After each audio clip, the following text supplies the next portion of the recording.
नमस्कार, स्वागत है। बहुत बहुत स्वागत है आपका आपके अपने YouTube चैनल पे जिसका नाम है गायनेकोलॉजिस्ट डॉक्टर सुमन। इस पे हम प्रेगनेंसी के वीक बाय वीक एक सीरीज पे भी बात कर रहे हैं। प्रेगनेंसी का 6वां सप्ताह बहुत ज़रूरी वीक है। आप इसको ध्यान से सुनिए। पूरे 7 दिन के जर्नी को इस वीडियो में छोटे से टॉपिक पे कवर करने की पूरी कोशिश करूंगी। तो चलिए बात कर रहे हैं इस वीक में आपके साथ क्या क्या होने वाला है और आपके अंदर क्या क्या चेंजिंग आएंगी। आपकी बेबी कहाँ तक अभी पहुंचा है, बेबी का डेवलपमेंट कितना हुआ है, बेबी अभी कौन से ऑर्गन अभी डेवलप हो रही है। चलिए शुरू। अगर आपकी प्रेगनेंसी, अगर आपका ओवुलेशन आपको लेट पता चला है, प्रेगनेंसी लेट से कंसीव हुई है, ओवुलेशन आपका लेट से हुआ है, तो भी इस वीक में आपको जानकारी मिल गई होगी कि आप प्रेग्नेंट हैं। यानी कि 6वें सप्ताह में आपको कंफर्मेशन हो जाती है कि आप प्रेग्नेंट हैं। इस वीक में आपने प्रेगनेंसी टेस्ट किट पे आपने टेस्ट कर देख लिया है, आपको कंफर्म हो गया कि आप प्रेग्नेंट हैं। हो सकता है कि आप डॉक्टर से मिल आए हो 5वें सप्ताह में, या आपने अभी तक नहीं मिला है तो आप जरूर उनसे अपॉइंटमेंट ले लीजिए, आप एक बार विजिट कराइए। इस वीक में आपका अल्ट्रासाउंड बहुत ज़रूरी है, फर्स्ट सोनोग्राफी जिसको हम लोग डेटिंग स्कैन भी बोलते हैं। इससे आपका डेट कंफर्म हो सकता है। हो सकता है कि आपको पीरियड के डेट का कोई आइडिया ना हो, कभी कभी होता है।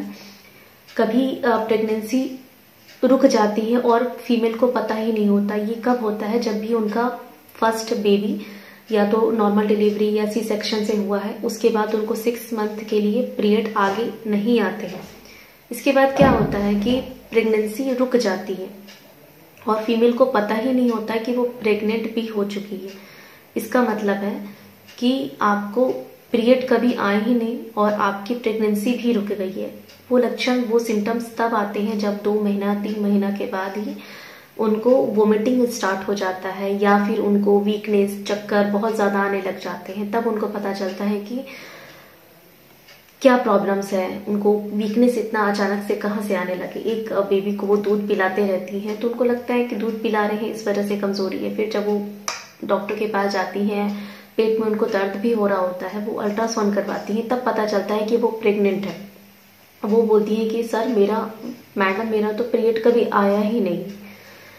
तो उनको डेटिंग स्कैन बहुत ज़रूरी है कि वो डेट अगर उनको नहीं मालूम है तो वो पहला अल्ट्रासाउंड डेटिंग स्कैन करने से पता चल जाएगा कि आपका बेबी अभी कितना बड़ा है। एग्जैक्ट डेट आप पता कर सकते हैं।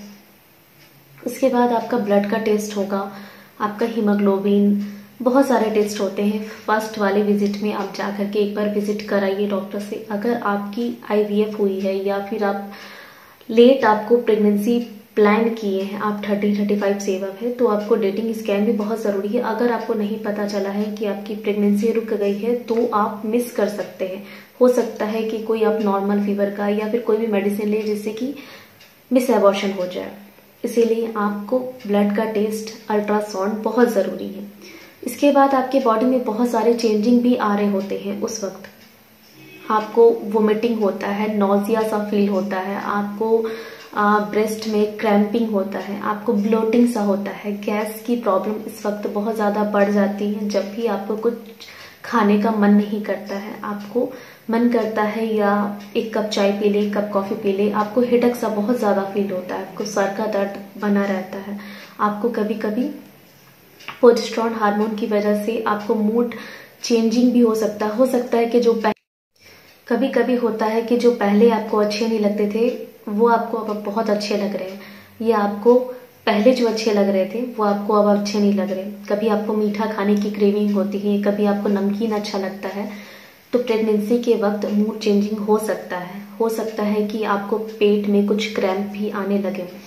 कभी कभी होता है कि आपको एस्ट्रोजन हार्मोन की वजह से आपको पूरे दिन पूरी वक्त आपको नॉजिया, वोमिटिंग टाइप से फील हो, आप कुछ भी अंदर नहीं ले पा रहे, यहाँ तक कि पानी भी पी रहे हैं तो आपको वोमिटिंग हो जा रही। इस वक्त आपको पानी की बहुत ज़्यादा ज़रूरत होती है। हाइड्रेशन आपको मेंटेन करके रखना है, क्योंकि आपको ह्यूमन क्रोनिक ट्रोफिन हार्मोन यानी कि आते हैं।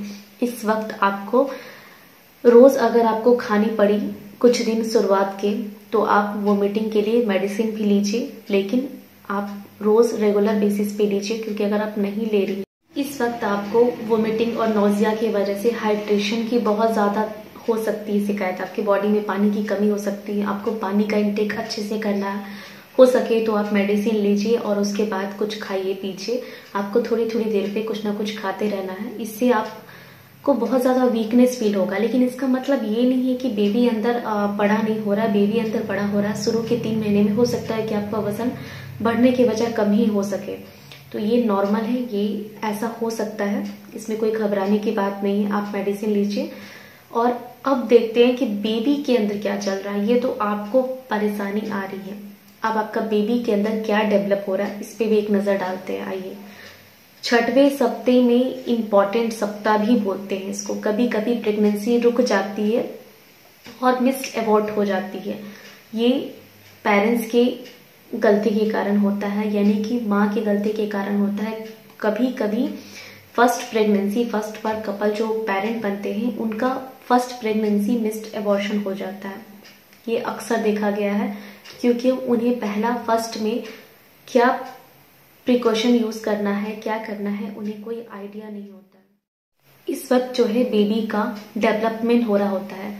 आपको 6ठे सप्ते में आपके अंदर जो बेबी है, इसी वीक में उसका हार्ट बन जाता है, ब्रेन बन जाता है, उसकी आईज बन जाती है और उसके ईयर भी बन जाते हैं। यहाँ 6वें वाले सप्ते में लिम्ब बर्ड्स बन जाते हैं, यानी कि जो पंख जैसे छोटे छोटे हाथ और पैर दिख रहे हैं वो लिम्ब बर्ड्स उसको बोलते हैं। वो आगे जाकर के हाथ पैर में कन्वर्ट हो जाएंगे। इस वक्त बेबी का मेन ऑर्गन डेवलप हो रहा होता है। इस वक्त जब आप सोनोग्राफी कराने जाते हैं तो आपको आपकी बेबी की हार्ट बीट भी शो करती है, यानी कि आप बच्चे की दिल को देख सकते हैं धड़कता हुआ। ये डेटिंग स्कैन बहुत ज़रूरी है, इसको आप मिस मत कीजिए। इससे आपको प्रॉपर डेट का पता चल जाएगा कि आप कब प्रेग्नेंट हुए हैं। आपका डेट 40 सप्ताह आपको ऐड करना है, 280 दिन आपके प्रेगनेंसी के ऐड हो जाएंगे उसमें। तो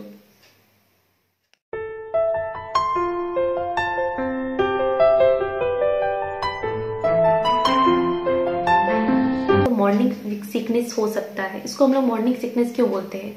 मॉर्निंग सिकनेस कभी भी हो सकते हैं पूरे दिन में, लेकिन मॉर्निंग में अक्सर ये होते हैं। तो आप जब पूरी दिन कुछ ना कुछ खाते पीते रहते हैं, दिन भर आप जगे रहते हैं तो कुछ खाते पीते रहते हैं, लेकिन रात में जब आप सोते हैं तो लंबे टाइम के बाद जब आप सुबह उठते हैं तब तक आपका पेट पूरा खाली रहता है। तो इस वक्त आपको गैस बनने के कारण आपको भूख नहीं लगती है, आपको वोमिटिंग टाइप से होती है जब आप सुबह बेड पे से उठते हैं। इस वक्त आपको सूखी बिस्किट आप बेड पे रखिए और इसको आप लीजिए। इससे आपको पूरे दिन वोमिटिंग या नोजिया टाइप से फील नहीं होगी या थोड़ी सी कम होगी। इसमें आपको बहुत मदद मिलेगी। तो बेड पे आपको लिक्विड नहीं लेना है, तुरंत लिक्विड का इंटेक आपको नहीं करना है। आप सूखा कुछ बिस्किट लेकर के स्टार्ट कीजिए, उसके बाद आप लिक्विड कुछ देर के बाद आप ले लीजिए, लेकिन स्टार्टिंग आप लिक्विड से नहीं कीजिए। और आप अपना अच्छे से ख्याल रखिए। इस वक्त आपको कोई वैसा भारी काम नहीं करना है। एक्सरसाइजेस आप कीजिए, जैसे कि नॉर्मल मॉर्निंग वॉक करते हैं वैसा आप कीजिए। आप स्टार्टिंग से ही एक्सरसाइज स्टार्ट कर दीजिए, नॉर्मल मॉर्निंग वॉक कीजिए। भारी एक्सरसाइजेस आपको नहीं करने हैं। आप योगा कर सकते हैं, नॉर्मल आपको आसन कुछ फॉलो करने हैं। आपको लंबे समय तक भूखा नहीं रहना है, कुछ ना कुछ आपको खाना है। आपको कमजोरी हो सकता है, आपको वीकनेस आ जाए, लेकिन आप लंबे टाइम तक अपने आप को भूखा नहीं रखिए। 6वें सप्ते की ये जानकारी आपको बहुत अच्छी लगी होगी और मिलते हैं अगले 7 वीक्स में। इस वक्त बेबी का क्या डेवलप होगा हम लोग इस पे बात करेंगे। इसके पहले कि आप मेरे चैनल को सब्सक्राइब कर लीजिए और बेल आइकन को दबा दीजिए ताकि वो वीडियो की नोटिफिकेशन आपको तुरंत मिल जाए।